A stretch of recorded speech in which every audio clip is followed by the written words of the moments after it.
All right, all. Want to talk to you because T Swift is all the craze this week, or at least on my Facebook. The memes are always funny. The memes always get me because they're like, "I'm safe." What is the one like?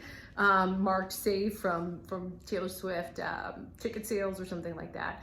And so it was interesting. So I posted that link above to an article where she addresses the chaos of it and having it sounds like she typically runs more things in-house and it was outsourced. And so that's really interesting. And so, yeah, just kind of apologizing on that end. One big thing that I noticed with this whole thing, and that I tend to see both sides of things, call it a gift, curse, whatever, but I can kind of, oh, that's interesting, is what I personally observed is that the cost of a lot of the tickets were like astronomically high. And what it just goes to show, music is a business, right? And so when you look at demand, right? There's when you have a product, and essentially as artists, our music is product. It's, we are a brand and, there's certain ends. I would say that there's so much more to it, but in the music industry, I mean, that's kind of how they're looking at it. Like, what can this kind of do for them? As artists, I hope we're not we need to survive and stuff, but like, there's a lot more feeling to that, and we are humans, and we're not just a product. But we need to be aware of things so that we can better help ourselves and be able to utilize our skills and what we've invested so much time into to be able to create a living off of that. But back to what I was talking about is demand, right?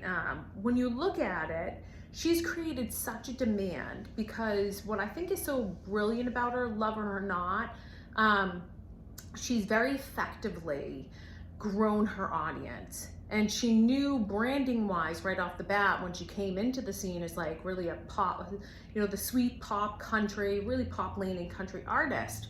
But what she did really brilliantly is she has grown with each album and really expanded. She went from her niche of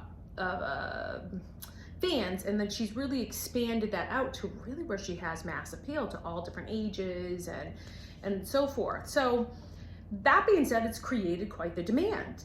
And so if you have more of something and you can't, she has only so many tickets and only so many seats in those stadiums and only so many shows, and she has a lot more people, the cost of those things is going to go up.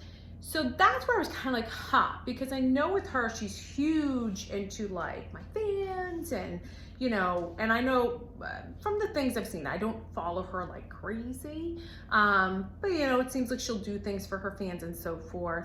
But I thought like $76,000 for one ticket.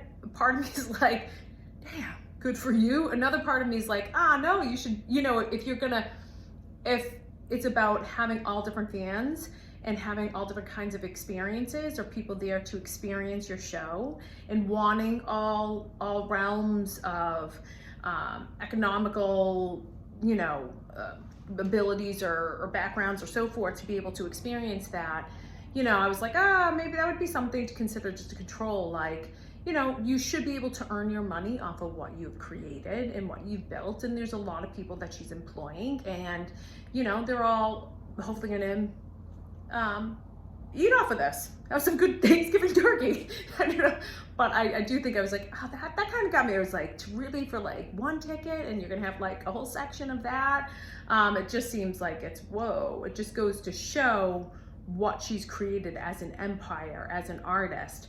And the only hope that I have on the outside kind of it is that, man, I hope that there's an element of bringing in other things so that it can be what, she claims it to be. So that's what I say on that end. Food for thought is stuff that we can think about when you create, certain things as a brand, certain music and so forth, when you've done such a good job, even on a local level, when you have performed so much, when you have done so many shows, you can start to leverage that so that your pay for your shows is more. right? So that might be on a huge scale of things, or like on the top of the iceberg because she's created that. But like even on the middle realms of this, or all those levels, it's like something rather than, oh gosh, that. It's like, how can you utilize that model for yourself and not be afraid of it, right? So there's only so much time for us, and there's only so many days and hours and stuff like that, and so many hours that you can be singing before. You don't want to blow out your voice, you don't want to misuse your instrument there, but it's something to consider. It's like, how can you use that model and utilize it for yourself? So if you've been doing stuff for so long, and you should be demanding that small increase there because you deserve it. You do. So comment below. I'm curious to see in this community, because we're a community of all kinds of backgrounds, all kinds of levels of artists, what you guys think. What do you think of T Swift? All right.